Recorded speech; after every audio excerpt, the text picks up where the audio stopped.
Hello and नमस्ते everyone. आज की इस वीडियो में हम सीखेंगे कि एक्सेल में ऑटोमेटेड मार्कशीट किस प्रकार बनाया जाता है।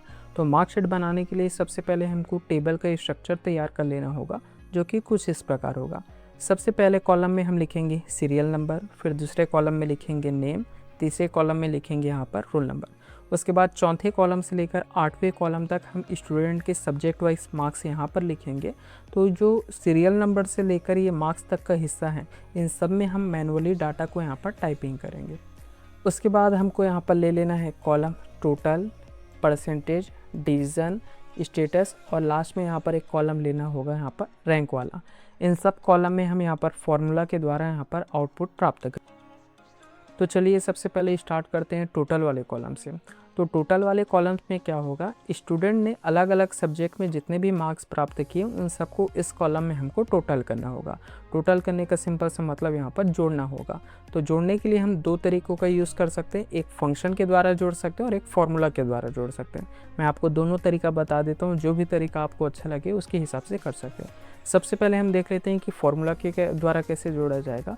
तो फार्मूला के द्वारा जोड़ने के लिए सबसे पहले यहाँ पर लगाएंगे इक्वल टू लगाने के बाद अब अपने को जिस जिस सेल को जोड़ना होगा उन सभी सेल को यहाँ पर सिलेक्ट करना होगा। उदाहरण के तौर पर यहाँ पर एक स्टूडेंट है श्वेता पांडे। इनका सब्जेक्ट वाइज रिजल्ट कुछ इस प्रकार, जैसे इंग्लिश में इन्होंने 100 में से 49 नंबर, 100 में से 44, 100 में से 47 और 100 में से 36 और लास्ट 100 में से यहाँ पर 32 नंबर प्राप्त किए। अब इन सभी का टोटल कितना होगा, तो इन सब सेल को लास्ट में यहाँ पर सिलेक्ट करते जाते हैं। पहले 49 को सिलेक्ट प्लस, फिर उसके बाद 44 वाला प्लस, 47 प्लस, 36 प्लस और लास्ट में यहाँ पढ़ेंगे मैथ्स वाला। फिर इसके बाद एंटर बटन प्रेस करेंगे, उन सब का टोटल यहाँ पर आ जाएगा कुछ इस प्रकार से। ये हुआ टोटल निकालने का पहला तरीका। अब इसको हम देखते हैं कि फंक्शन के द्वारा हम कैसे निकाल सकते हैं। तो सबसे पहले फंक्शन के द्वारा निकालने के लिए क्या करेंगे, जो रेंज है पहले उस रेंज को सिलेक्ट करना है कि जिनको जोड़ना है। तो हमने रेंज को यहाँ पर सिलेक्ट कर लिया।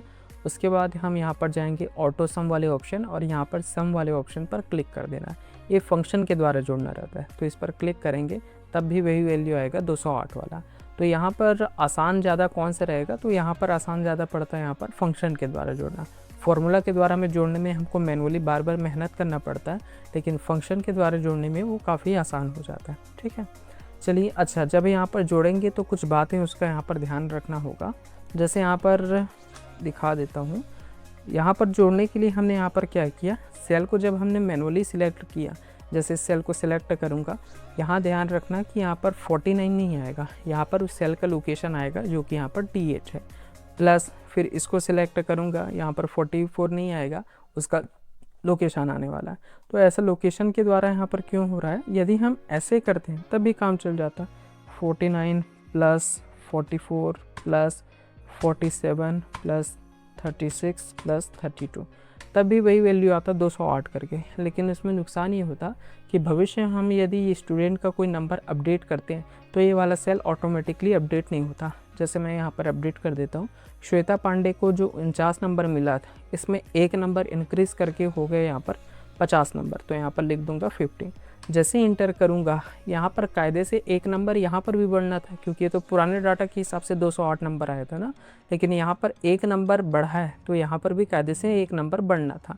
तो यहाँ पर क्यों नहीं बढ़ा, क्योंकि हमने यहाँ पर मैनुअली डाटा को टाइपिंग कर दिया है 49 44 ऐसे करके। तो उस डाटा के हिसाब से टोटल मार्क्स यहाँ पर दिखाई दे रहा है 208 वाला। लेकिन यदि इसी चीज़ को हम फंक्शन के द्वारा जोड़े होते कुछ इस प्रकार से, अब इधर हम यहाँ पर कुछ अपडेट करते हैं। जैसे 50 इसको वापस मैं 49 करूँगा, जैसे इंटर करूँगा, एक मार्क्स मैं कम कर रहा हूँ, तो यहाँ पर भी एक मार्क्स का यहाँ पर कटौती हो जाता है। तो फंक्शन के द्वारा जोड़ने घटाने से यहाँ पर सबसे बड़ा फ़ायदा ये होता है कि हम यहाँ पर जो कुछ भी अपडेट करेंगे उन सब के साथ अपना ये टोटल वाला कॉलम भी यहाँ पर अपडेट हो जाता है। तो बेहतर रहेगा कि यहाँ पर फंक्शन के द्वारा जोड़ें।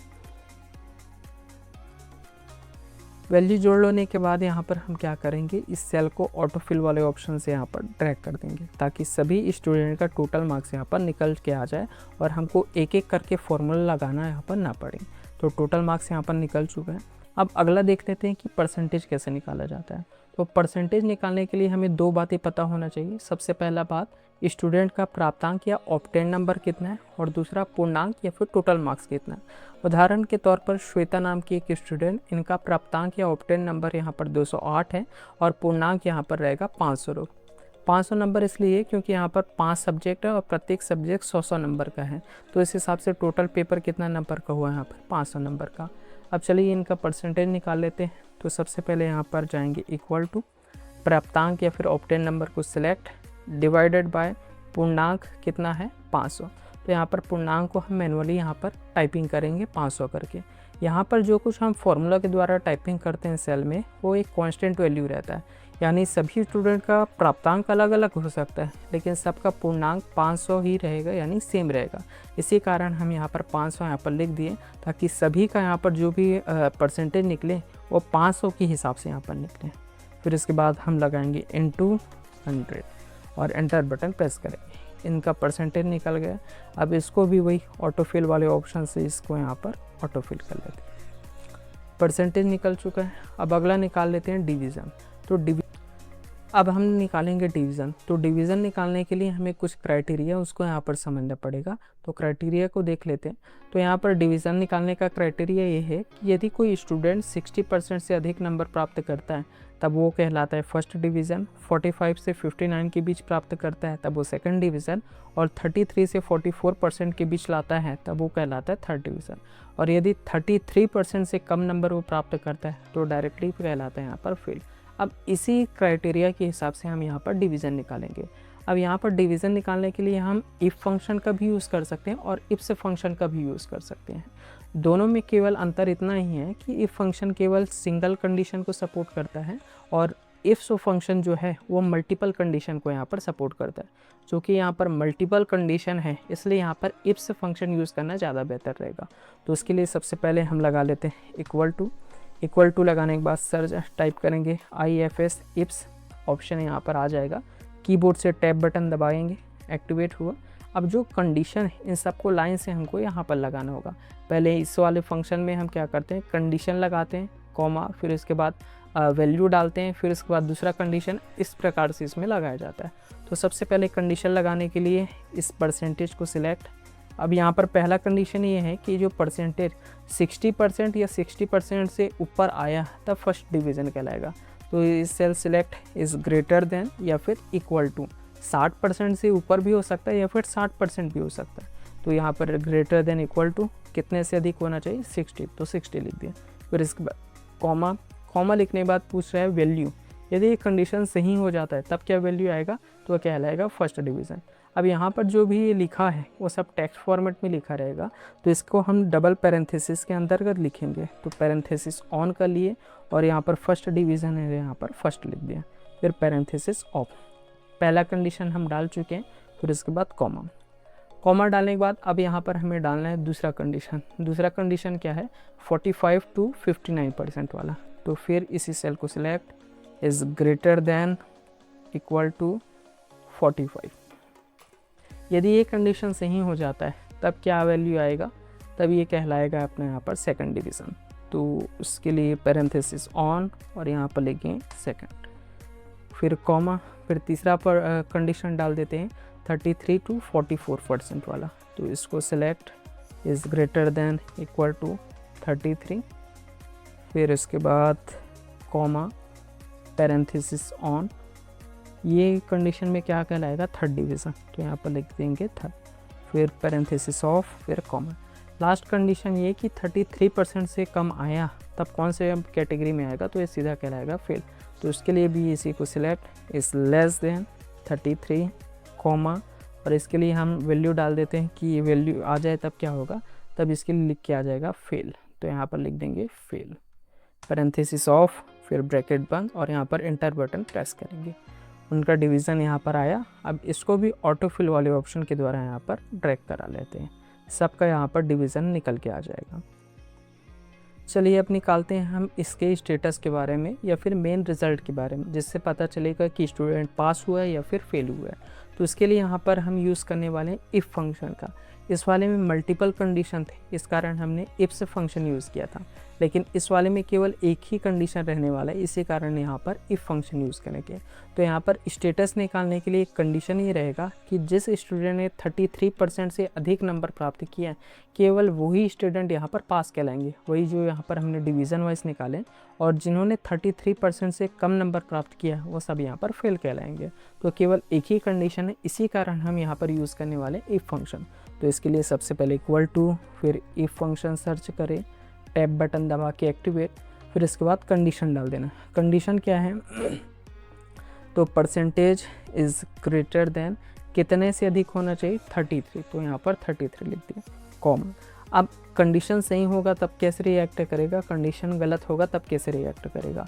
तो कंडीशन सही होगा तो हम चाहते हैं यहाँ पर लिख के आ जाए पास, तो यहाँ पर डबल इन्वर्टेड कॉमन लिख देंगे, पास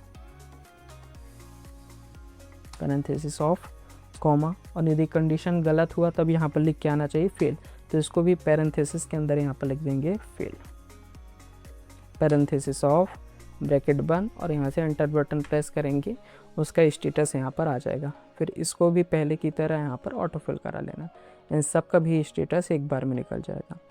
अब लास्ट निकालना है हमको रैंक। अब सबसे लास्ट में निकालेंगे हम रैंक। तो रैंक निकालने के लिए यहाँ पर एक्सेल में एक रैंक नाम का फंक्शन यूज़ किया जाता है, उन्हीं फंक्शन के द्वारा हम यहाँ पर रैंक निकालने वाले हैं। तो इसके लिए सबसे पहले इक्वल टू करने के बाद रैंक फंक्शन सर्च करेंगे। ये सिंपल से ये वाला रैंक वाला ऑप्शन लेना है, टैब बटन दबा के इसको एक्टिवेट कर लेना है। अब उसके बाद ये पूछेगा कि किसके हिसाब से रैंक निकालना है। अब यहाँ पर रैंक हम टोटल मार्क्स के हिसाब से भी निकाल सकते हैं और परसेंटेज के हिसाब से भी। टोटल मार्क्स के हिसाब से ऐसे कि जिसको सबसे अधिक नंबर मिला है वो फर्स्ट रैंक कहलाएगा, और जिसको सबसे कम नंबर मिला है वो सबसे लास्ट रैंक कहलाएगा। यही काम हम परसेंटेज के हिसाब से भी कर सकते हैं, जिसको सबसे अधिक परसेंटेज मिला है वो फर्स्ट कहलाएगा, और जिसको सबसे कम परसेंट मिला है वो सबसे यहाँ पर लास्ट कहलाने वाला है। दोनों का प्राप्तांक पूर्णांक सेम टू सेम है, इसी कारण हम टोटल और परसेंटेज दोनों में से किसी के द्वारा भी यहाँ पर रैंक निकाल सकते हैं, दोनों का रिजल्ट सेम होने वाला है। तो मैं यहाँ पर सिंपल सा टोटल मार्क्स के हिसाब से रैंक निकालने वाला हूँ। तो सबसे पहले इस सेल को सिलेक्ट, फिर ब्रैकेट बंद। अच्छा, यहाँ पर हम क्या कर रहे हैं, सबसे पहले केवल एक ही व्यक्ति का रिजल्ट तैयार कर रहे हैं, बाकी सबको ऑटोफिल के द्वारा यहाँ पर ला रहे हैं। तो मैंने जो टोटल मार्क्स सिलेक्ट किया वो श्वेता का यहाँ पर किया है। फिर इसके बाद यहाँ पर क्या करेंगे, कॉमा करने के बाद बोला रेफरेंस या फिर रेंज। तो रेंज कौन सा है, ये वाला, तो यहाँ से लेकर इस रेंज को पूरा सिलेक्ट करना है। और जब हम रेंज को सिलेक्ट करेंगे तो कीबोर्ड से F4 बटन दबा के इस सेल को यहाँ पर लॉक भी कर लेना है, ताकि वो रेंज बार बार चेंज ना हो। फिर इसके बाद कॉमा करने के बाद ऑर्डर पूछेगा कि जो भी यहाँ पर अरेंज करेगा वो असेंडिंग ऑर्डर में। सेल लॉक करने के बाद हमने यहाँ पर पूछेगा कि इस जो रैंक निकालेगा वो असेंडिंग ऑर्डर के हिसाब से निकालेगा या फिर डिसेंडिंग ऑर्डर। असेंडिंग ऑर्डर क्या होता है, छोटे से बड़े के क्रम में जमा आता है, और डिसेंडिंग ऑर्डर बड़े से छोटे के क्रम में आएगा। अब यहाँ पर हमको कौन सा ऑप्शन यूज़ करना है, डिसेंडिंग ऑर्डर। डिसेंडिंग ऑर्डर में क्या होगा, जिसको सबसे अधिक नंबर मिला होगा वो फर्स्ट कहलाएगा, और जिसको सबसे कम नंबर मिलेगा वो सबसे यहाँ पर लास्ट कहलाने वाला है। तो ये वाला ऑप्शन यूज़ करेंगे।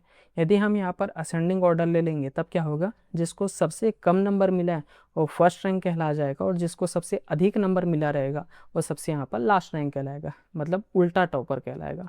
तो इसके लिए यहाँ पर डिसेंडिंग चाहे टैब बटन दबा के भी कर सकते हैं, चाहे डिसेंडिंग का कोड डाल देते हैं 0, तो यहाँ पर 0 भी लिखेंगे, ब्रैकेट बंद, और यहाँ से एंटर बटन प्रेस करेंगे। रैंक आया। अब इसको भी यहाँ पर ऐसे ऑटो फिल करा के ले आना रहेगा। तो इस प्रकार हम डिफरेंट फंक्शन के द्वारा एक्सेल में एक ऑटोमेटेड मार्कशीट यहाँ पर तैयार कर सकते हैं। आई होप कि आपको ये वीडियो अच्छी लगी होगी। फिर मिलते हैं किसी नए वीडियो में, तब तक के लिए tata bye bye, see you.